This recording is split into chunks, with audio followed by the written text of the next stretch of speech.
So a few people have asked me why I haven't been updating my blog on my sort of regular Tuesday, Thursday schedule, and I've been responding, and I really appreciate the fact that you guys miss me, but I have been really busy working on my most important client ever, which is my wife Claire. I'm really proud of her because she over the last year has been working on a vegan cookbook. Only desserts, vegan desserts cookbook, and myself and my friends and some family members have been subjected to no shortage of dessert tastings over the last year, and I think we're all kind of grateful that the sugar supply is over. But she has finished the cookbook. I'm really happy. I have the proof copy in my hands. There's a couple small corrections, but one of the cool things about the cookbook is that every single recipe has a photograph. I actually took all the photographs myself for the cookbook. So it's in print, and we've been selling it as an ebook as well. And over the last couple of weeks, all I've really been working on is helping her get the book published, helping her get it into the hands of influencers and celebrities and bloggers and you name it. We're putting the book into a lot of hands right now, and running a bit of our own publicity. But I'm going to share with you a couple things that have worked since we're here and we're talking. And I like to keep an open dialogue with my blog subscribers and readers. So here's where I am. I have had a blast promoting this cookbook because I'm vegan. I've been vegan since I was 19 years old. I'm 36 now. I've been vegetarian since I was 15 years old. So,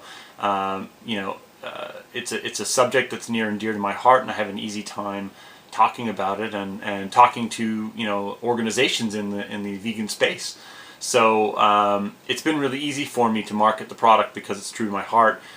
Which is something I preach to people all the time, and normally I do because I actually do enjoy teaching people internet marketing and marketing in general and online sales skills and that kind of stuff. But this is completely different. This is in a new space, and I'm really enjoying it. What's worked? Let me tell you what's worked. One of the things that's always been a challenge is Facebook ads. Facebook ads is a really difficult platform, and if you've ever tried it, you've probably failed more than you've succeeded.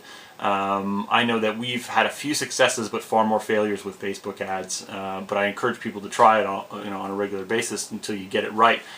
This is a product that did really well on Facebook ads. I was shocked to find out I'm basically spending $1 to make $4 on Facebook ads. Now, the only issue is that it's a fairly tight niche market. Vegans, there's about 25,000 people that have named themselves or listed themselves as vegan on Facebook that live in major English-speaking countries. So, the pool is small, but the numbers are phenomenal, and I'm getting my clicks at around 3 cents a piece because I'm buying on a CPM basis instead of a cost per click basis. So Facebook ads has been really, really good to us in terms of getting lots of opt-ins and getting lots of sales. What else has worked really well is Google AdSense has actually worked really well in buying really cheap clicks on the image banners. And beyond that, I've actually done really well with Flickr, believe it or not. Flickr.com, I'm uploading pictures of the desserts and submitting them to vegan food picture groups, and I'm getting a lot of vegans adding me as contacts and bookmarking the pictures and commenting, and I've seen a couple of people flip over to cookbook sales. Right now we're only selling the digital copy of the book, and it's doing really good numbers, so I'm really impressed with that. Once the physical copy goes live, I think we're actually going to do even better because if you're like me, you probably want your cookbook to be in your hands in your kitchen, not on your computer or on a PDF document. So I think once we get to that point, it's going to do even better. So thanks for your patience. I'm sorry I haven't updated as often as I'd like. I'm going to get back on that next week, but that's what I've been up to. And if you have any tips about book marketing, or any suggestions for me on what I can do if you've done this before, I would be thrilled to hear from you in the comments below. One last thing I want to say is a special thank you to my friend Ron Douglas, who is a New York Times bestselling author of another cookbook called America's Most Wanted Recipes. Ron was gracious enough to actually write the foreword for Claire's cookbook, and it's a great addition to the cookbook, and he's been a lot of help in terms of kind of giving us some information about what we need to be doing. So special thanks to Ron, and have a great weekend.